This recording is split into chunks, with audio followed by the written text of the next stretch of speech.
The science of murder, the analysis of dangerous new psychedelic drugs, and the fingerprints and trace evidence left behind by suspects at crime scenes are just some of the topics that I'm going to be discussing with a panel of forensic science investigators later this month. And you can come along for free. A special public event to celebrate 50 years of Forensic Science Ireland is going to take place at the National Convention Centre in Dublin on May 28th. The doors are at 6 p.m. and tickets are available now on eventbrite.com. Don't miss it.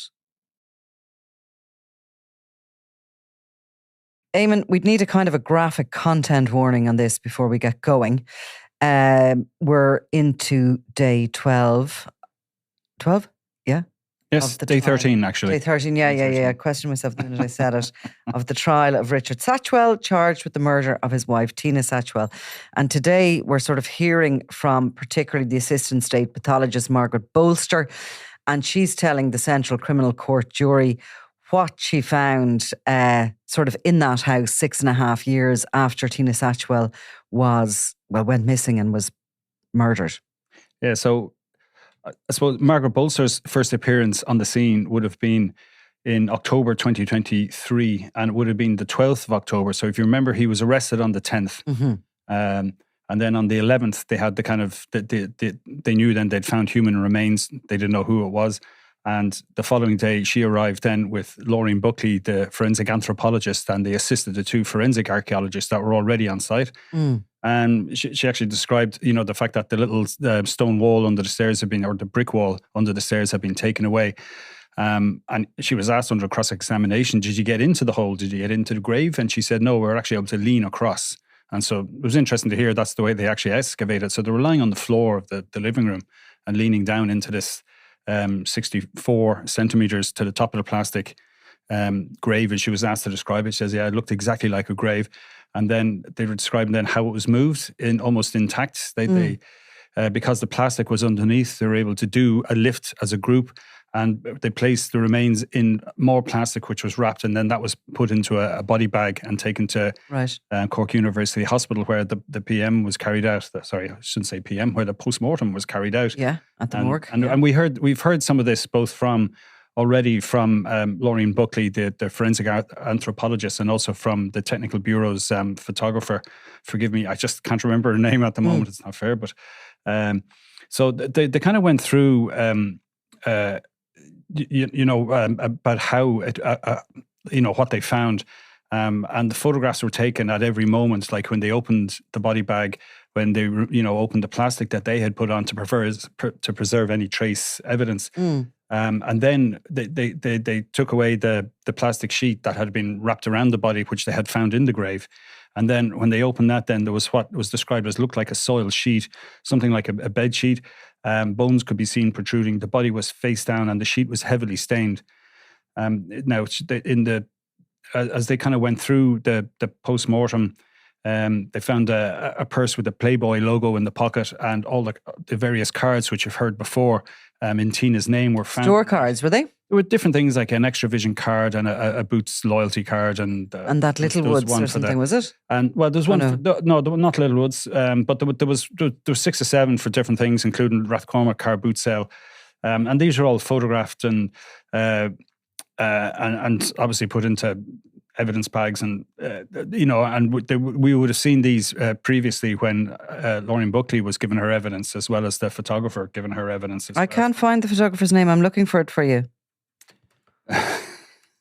Keep talking. I'm looking for it. I'm trying to find it because it isn't. It's annoying. Mairead, somebody. Yeah. Okay. But anyway, so they talked about then they rotated the body, and they was able to look closer at the at the shape the body was in, and about the lower leg was flex bent. It was protruding through the sheet. There was one hand above kind of the chest area. The other one was kind of at the lower. So that the hands were kind of across the body, one high and one low. I suppose is the best way to do it. There was red nail polish on the fingernails, and there's some glass found on the nightdress. And as she said that the belt was not cut beforehand, that she cut the belt, and she had to do that to basically stop it disintegrating. and she was asked about the positioning of the belt. And this was actually, there was quite a lot of back and forth and explaining about the position of the belt, because as we hear later from DI John O'Connell, when he was reading the pathologist notes, ahead of the trial this year, they were in February this year. He felt that they needed kind of a clarification on exactly the position of the belt. So it was like a cross from one shoulder neck down to under the arm and around the body. And the best way I can describe it is like, the Sam Brown belts that army officers or senior guards wear. It's like a belt around the middle with a kind of a diagonal across, and that's the shape. Is that the actual belt or the shape the belt is in? This is the shape. No, this is the actual belt. It's a single cord that has some of the. Is it the design of the belt that it goes up around the shoulder? No, it's not the design of the belt. It's a regular common garden variety dressing gown belt. Okay, but it's long enough to tie around the waist and then over the shoulder. Well, it's not quite around the waist. It's higher up. Right. Okay. It's kind of so we'll get to a bit of, about the theory behind that as well. But she was saying that she didn't. She made the cut, and then they reviewed her report and the photographs, and they went down and basically they demonstrated and they made a video, and it was actually Detective David Kelleher who's featured a lot. He was essentially, as Brendan Grehan called him, the model for this exercise, and it was very tight on his torso, and this is the way it was directed. And some of this now came out in the cross-examination of Dr. Bolster, or sorry, I shouldn't call her Dr. Bolster. She could be a professor for all I know. Yeah. While we're on it, talking about back to the guards, it's Detective Garda Mairead Crowley. All right, is the photographer? Yeah, so we have that. You'll have to get Margaret Bolster's exact title now. She's a doctor. Here we go. Yeah. So while I keep talking, the photographs were put up on screen. These are all given in albums to the jury as well. And basically, they look. It's very brown and sort of stained, and it's kind of really deteriorated. This is the belt. And it wasn't threaded through the dressing gown, according to Dr. Bolster. The nail on the index finger had fallen off, and she thought it was a false nail, but it was later confirmed that was the actual fingernail. So that when the fingernails had come off, there was her pajama top was pulled up kind of to the thorax level, which is kind of upper chest, and the pajama bottoms were on their lower pelvic region, as it was put, and had the logo on the top, "Some bunny loves me." And there were other nails lying on the pajama top as well. She mentioned that there was a tattoo of foot like a Tweety bird, and there was another tattoo that couldn't be made out, according to Dr. Bolster. The skull was separated from the remains of the body. And there was other, as it was put, I think the word used was disarticulation, that basically through decomposition. Brendan Grehan referred to it as the head being decapitated, and she said, well, it wasn't traumatic injury that caused that. It was due to decomposition. She said the front of the body, if you remember, she was lying face down. The front of the body was covered in as it was put, a greasy material that occurs after death in a warm, moist condition. So the body's been in this grave for 6.5 years. And now there's other things that they went through. They were looked at her fingernails, and no damage could be determined there. There was no sign of any external injuries as far as they could, but that was because of the length of time between the death and the post-mortem. There wasn't really. It was most parts of the body were skeletal at this stage. The legs were, and much of the back, the ribs had come loose. And she explained, normally in a post-mortem, the first thing is to look for any external injuries. They'll kind of give you an understanding of what happens. And then another way to establish the cause of death is to examine the organs. And so, as she put it, the cavities like the brain, the hearts, and the lungs, and to identify any pathology for cause of death. And they were said, as she put it, there were no organs remained; they were simply not available. And and that's how you do a toxicology. And there were no organs. There was a hair sample sent for forensics, and there was enough there to say that in the last 90 days of her life, that there were no drugs present. That's incredible, isn't it? So the fact that they were able to get that, yeah, absolutely, yeah. So your hair holds your toxicology for 90 days. Well, I'm sure, I don't know exactly, but I'm sure it holds a certain amount. Yeah. She also she was describing the colour of it. I think kind of browny yellow, and she explains that this kind of, your hair changes colour post-mortem, well, people's hair. Again, there was no evidence of fractures to the bones. So they carried out x-rays of the hand, so that they were really, as Brendan put it, like it was belt and braces, they were really checking.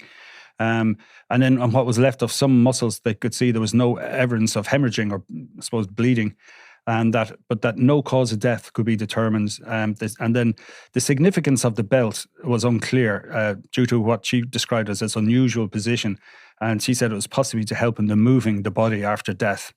And that was that's how she concluded, that's how it was concluded, like with the state counsel, Geraldine Small, when she was kind of leading her through her statement or her report, which she was reading some of it out.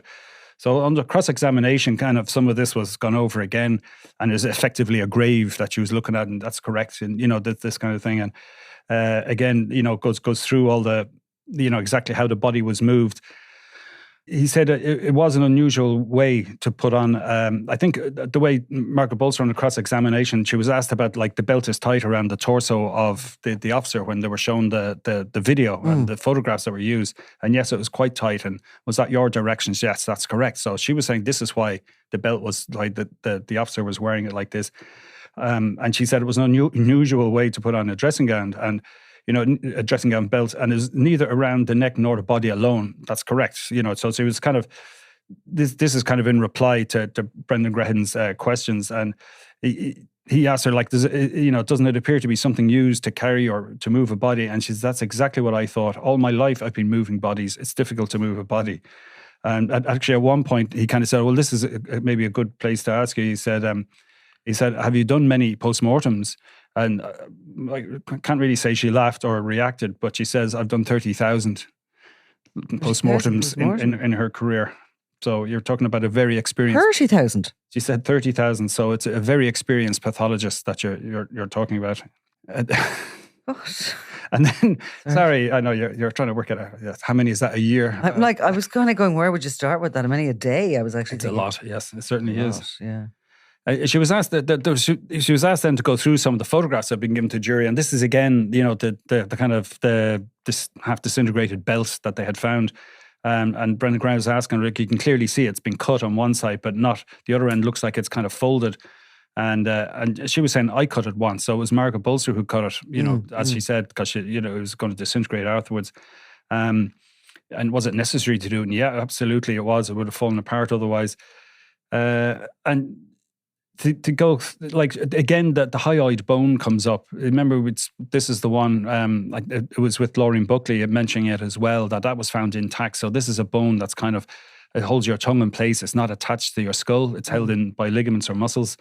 And that it's often, it's common to find it in sometimes damaged in manual strangulations. And as she said, it was in 73%. And that would be my experience, compared to 9% in hangings and 5% in ligature strangulations.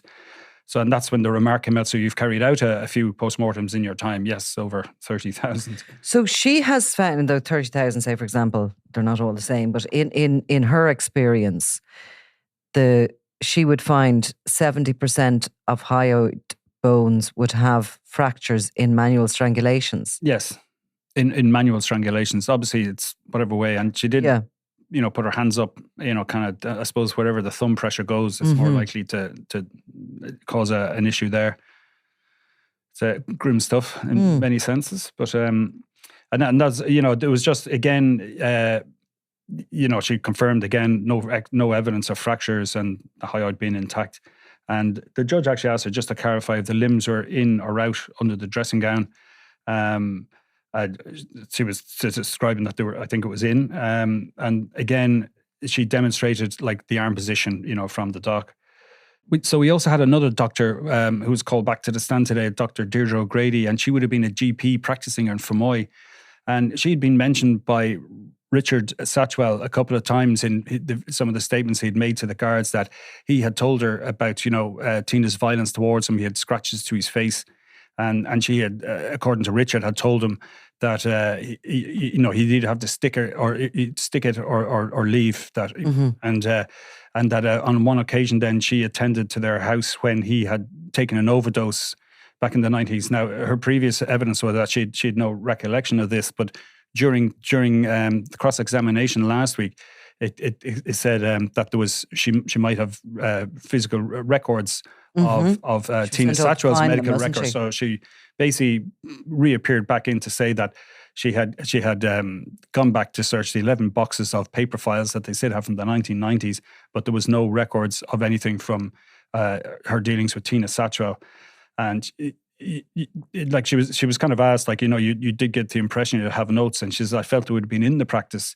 And that they couldn't be located, and that she offered the explanation that, in those days before GDPR rules, if a patient came in and asked for the files, they'd be handed over, and there wouldn't be any records of that. And then, of course, as well, when they were computerizing, as she determined it, they would have culled some records because there's no obligation for them to keep them past 8 years.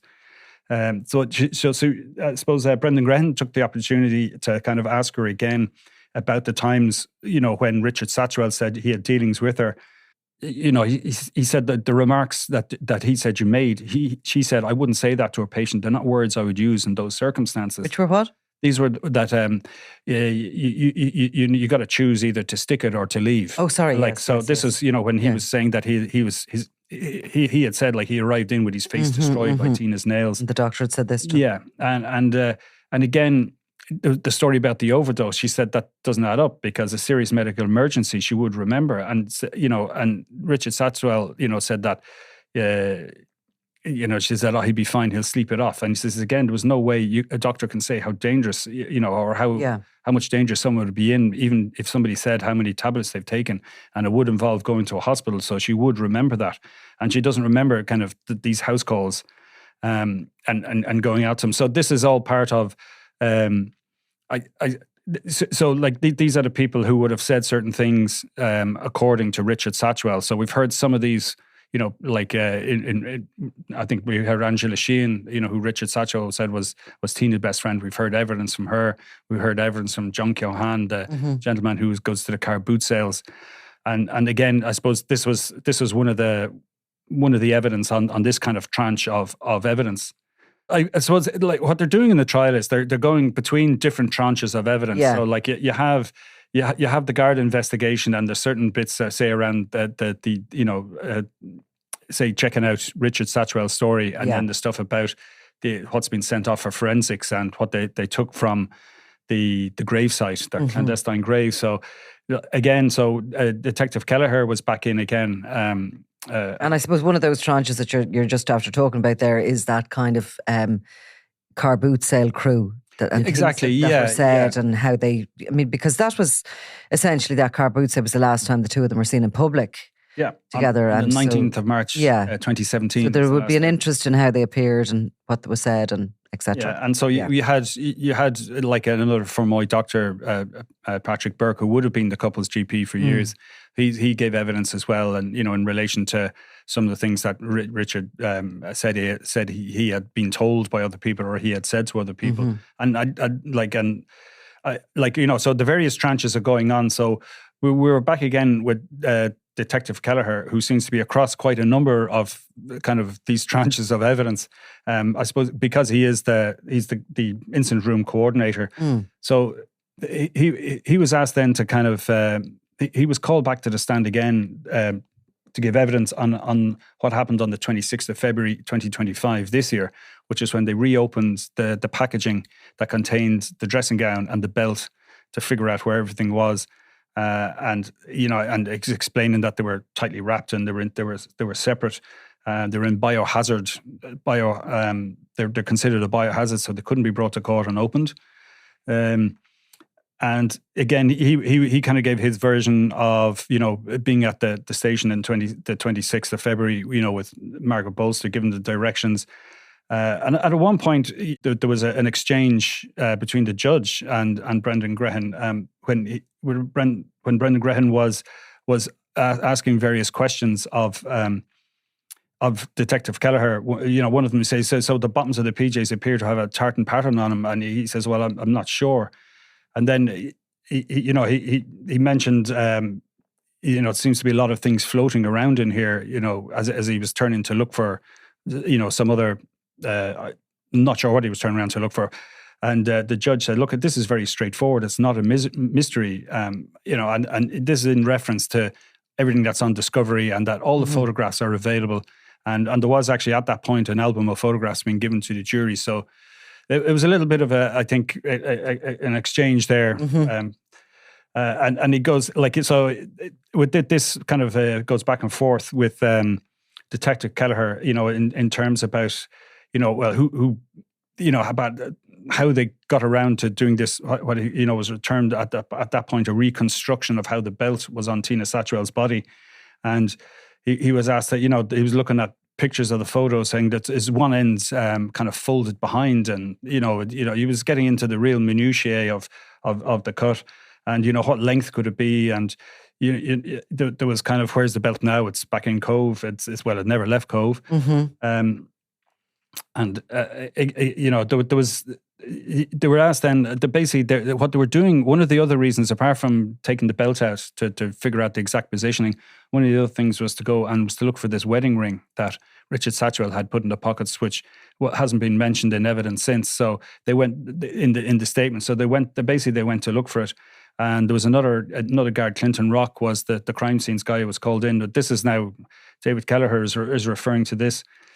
And at that point, he kind of finishes that line of questioning on the 26th and goes to another kind of tranche of evidence with the same witness. And so he goes back to the interview that he did in 2001 with Detective Sergeant Noonan. So this is the ECI, the Enhanced Cognitive Interview, or the Advanced Statement Witness. And he said, look, you're familiar, you were there, or he said, he was there in an observing capacity. And he was asking, were you familiar with the names that were mentioned? There was references to different members of the Dingiven family, which is Tina Satchwell's maiden name. And kind of goes through a bunch of this, asking him, you know, do you remember he said this in the interview, like, you know, like that Dr. Burke had said he was right to wait 4 days before going to the guards, and he, you know, and goes through all this. And he said then, to fast forward then to the 12th of October in 2003, you know, when he was given, after the body is found, and he gives a different narrative, I suppose. He was asking to confirm, you know, after remains had been found, that he was going to give an account of what happened. And, you know, the Detective Keller says, yes, he gave an account. And he starts going back through some of the interview as well. You know, describing the story that we've heard a number of times.